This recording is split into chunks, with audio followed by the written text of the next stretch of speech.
Bom, mais uma vez, Fernanda Marinella, presidente da OAB Alagoas, e nós estamos aqui hoje no OAB Cidadania, na TV Cidadã, no Tribunal de Contas do Estado de Alagoas.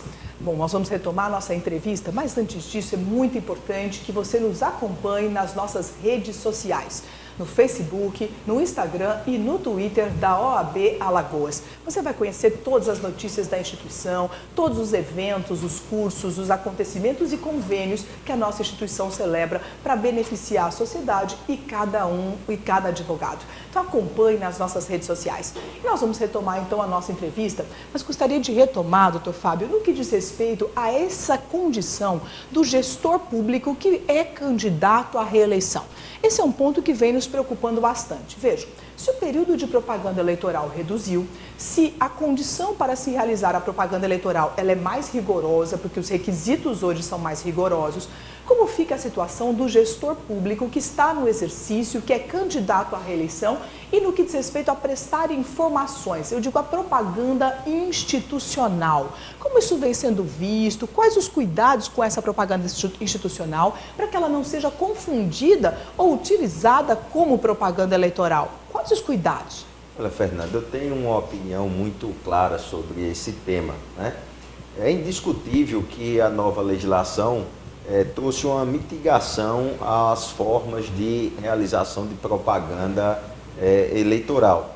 Mas, por outro lado, nós não temos nenhum mecanismo ainda atuante de controle das chamadas propagandas institucionais, não é? Ou atos institucionais de comunicação.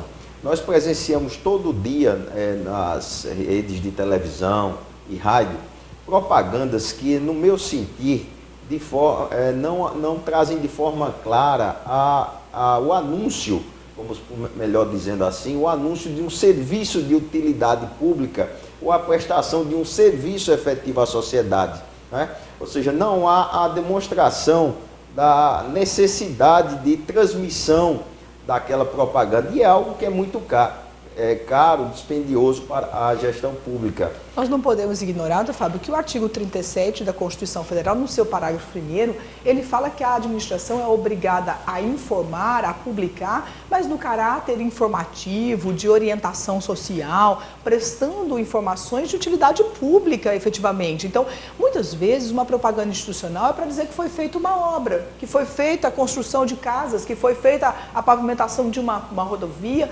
Isso realmente precisa ser feito neste momento, quando o candidato é candidato à reeleição? Exatamente, é isso que nós estamos assistindo, tá?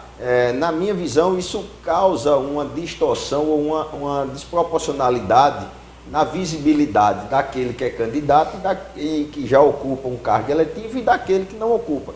Até porque ao parlamentar também é permitido ele anunciar os atos na Câmara Legislativa. Ele também pode fazer isso e se utiliza dos instrumentos próprios que o mandato eletivo lhe proporciona, inclusive os recursos. Então, veja, nós estamos diante de uma nova legislação, é preciso que isso avance para equacionar as possibilidades. E esse, na verdade, deve ser um desdobramento a ser avaliado pelos estudiosos na área a partir da redução do período eleitoral. Talvez essa preocupação não existisse antes, porque a propaganda eleitoral tinha um outro desenho. Então, a mudança do formato da propaganda eleitoral vai gerar uma maior preocupação, como o gestor que está em exercício e que é candidato deve prestar essas informações durante esse processo pré-eleitoral, esse processo eleitoral antes da data da eleição, efetivamente. Agora, doutor Henrique, falando desse contexto todo, como fica o cenário das mulheres nessa eleição? Veja, nós vivemos uma realidade nacional em que hoje as mulheres representam mais de 52% do eleitorado nacional. Todavia, elas ocupam somente 10% das cadeiras legislativas, dos cargos de mandatos eletivos no país. Então, esse número é reduzido, apesar das cotas. Apesar da existência de cotas já há alguns anos, são candidaturas que não se convertem em vagas. Essa é a verdade. Agora, essa mudança eleitoral também trouxe alguns avanços para as mulheres, para viabilizar, né, a eleição, a candidatura e a eleição das mulheres. Então, qual é a sua visão sobre isso, no que diz respeito à propaganda de TV, no fundo partidário? O que mudou, o que facilitou para as mulheres nesse sentido? Fernanda, há um processo cultural da não participação da mulher no processo eleitoral, embora o voto, a mulher possa ser candidata já há algum tempo e tudo mais. Mas a gente vem observando a questão do empoderamento feminino. Isso não só na seara pública, na seara eleitoral, como na seara privada, dentro de empresas. Você é um exemplo disso, talvez a única presidente, acredito que é a única presidente da OAB em todos os estados. Isso é uma questão que vem sendo debatida e muito a nível nacional.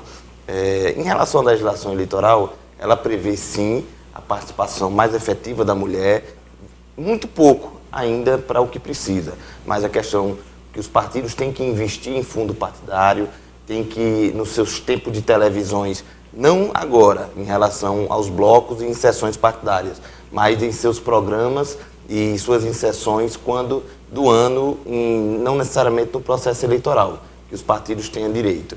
E tem a questão clara e sempre debatida dos 30% de gênero.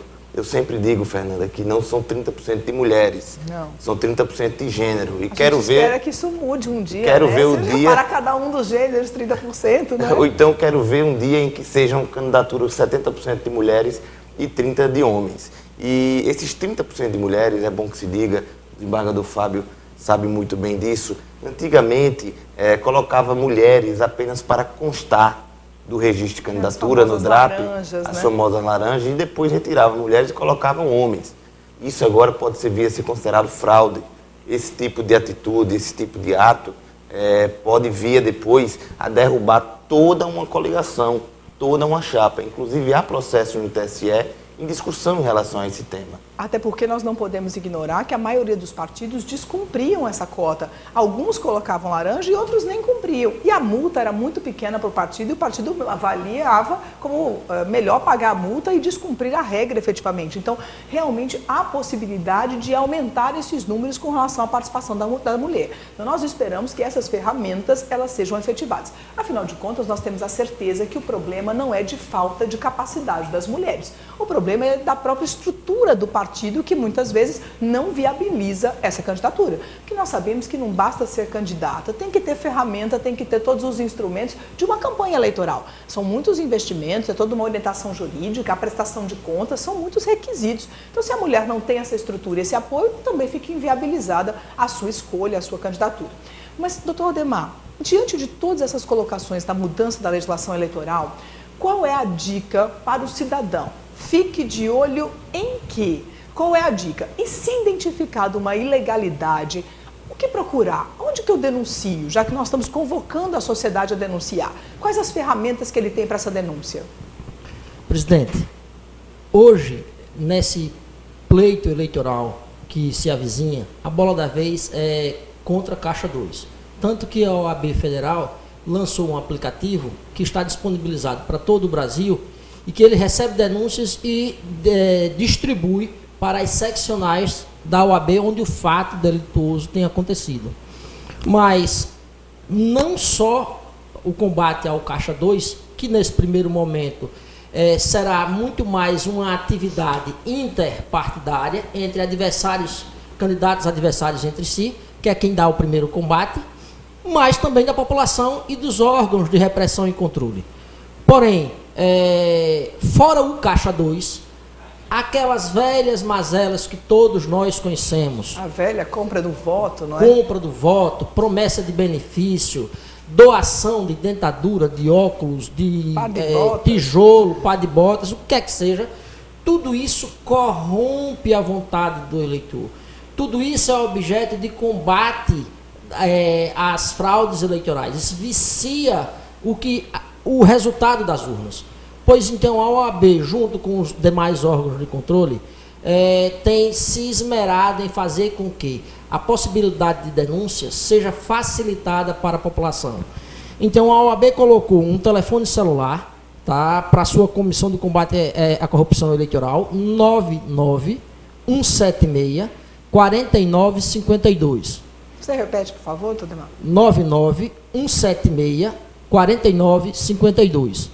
Disponibilizou também um telefone fixo 3028 2558, bem como disponibilizou um e-mail CCCE, que são as iniciais de Comissão de Combate à Corrupção Eleitoral, ccce@oab-al.org.br. E todos esses dados também estão no site da OAB para quem quiser ter acesso. Então, é importante, olha, os senhores têm um aplicativo do combate ao Caixa 2 para denunciar, tem os telefones, o fixo, o celular, tem o e-mail, tudo isso para que você possa entrar em contato e vai ter o apoio da instituição para acompanhar essas denúncias, para encaminhar os órgãos competentes. Então, é muito importante que essas ferramentas estejam disponíveis e de fácil acesso para a sociedade. Além de que, durante o horário normal de expediente, de segunda a sexta, na sede da OAB do centro da cidade, tem sempre uma pessoa à disposição para colher denúncias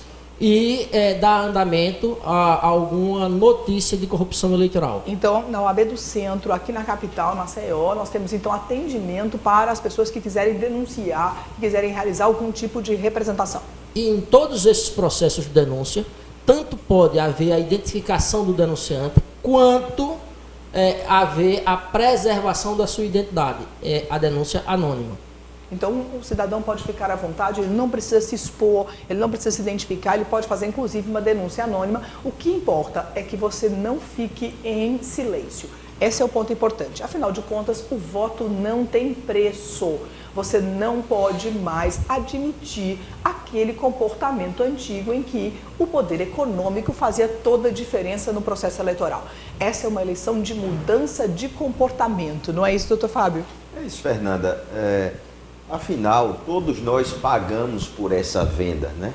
A venda de um voto, quem paga é toda a sociedade que vê eleito alguém que não está preparado ou que não foi eleito sob a guarda ou sob o manto do princípio da moralidade. Agora, para fechar, doutor Fábio, o Tribunal Eleitoral vai fiscalizar as urnas, o software, vai validar tudo isso. Como é feito esse trabalho, só para a gente finalizar o nosso trabalho de hoje? Presidente, é designada uma comissão e aqui no TRE de Alagoas eu fui agraciado com essa missão pela boa vontade dos meus colegas do Pleno e nós vamos presidir essa comissão que vai lacrar os softwares, como também vai alimentar as urnas. Nós já determinamos a confecção de um edital que vai tornar público todo esse procedimento e será acompanhado de pé pela Ordem dos Advogados, desde já eu expresso o convite, como também pelos partidos políticos e pela sociedade civil organizada. Nós vamos dar ampla divulgação a todos esses atos formais preparatórios para a eleição. Isso é muito importante, é a certeza de que a urna realmente vai colher os votos realmente feitos pelo cidadão. Então, é a certeza de que não há nenhuma fraude, nenhuma irregularidade. Então, essa fiscalização é fundamental e conte com a presença da OAB desde já para participar de todo esse processo. Bom, esse era o nosso diálogo de hoje. OAB Cidadania, eleição municipal. Quais os cuidados, quais as observações, o que você deve ficar atento? Essa é uma eleição que você precisa participar. Mas nós vamos agora assistir o nosso Minuto Prerrogativas. É muito importante que cada advogado e cada cidadão saiba o que é prerrogativa. Não é direito do advogado, é garantia de que o cidadão vai ter efetivamente a sua defesa realizada. É a certeza de que o trabalho vai ser exercido na plenitude. E quem fala conosco hoje é Paulo Farias, o Minuto Prerrogativas.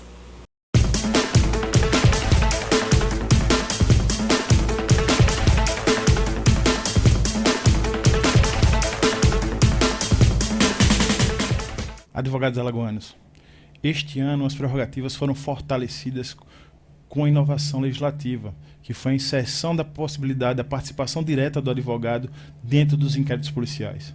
Essa inovação nos leva a poder aquisitar e arrazoar dentro dos inquéritos.